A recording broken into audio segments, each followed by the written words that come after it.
وہ ہمیشہ اس کی کان بھر دیتی ہے، وہ تمہاری کان بھرنے کی کوشش کرے گی۔ وہ ہمیشہ اس کی کان بھرا کرتی تھی۔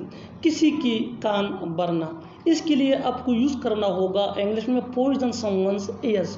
آئیے کمپلیٹ اسٹرکچر دیکھتے ہیں۔ سبجیکٹ پلس ہیلپنگ ورب جس کو ہم آگزیلری ورب بھی کہتے ہیں، یہ ٹینس یا سبجیکٹ کے مطابق ہوتا ہے، پلس پوائزن پلس ناؤن یا پوزیسو ایڈجیکٹو یعنی my, your, our, his, her, their plus years.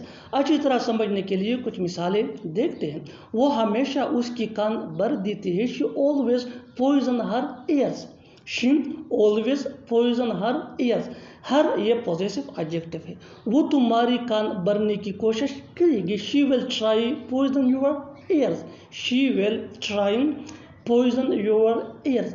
وہ ہمیشہ اس کی کان بھرا کرتی تھی، she always used to poison his ears، she always used to poison his ears۔ بالکل ہم اس اسٹرکچر اس فارمولے کو سٹیپ بائی سٹیپ فالو کر رہے ہیں۔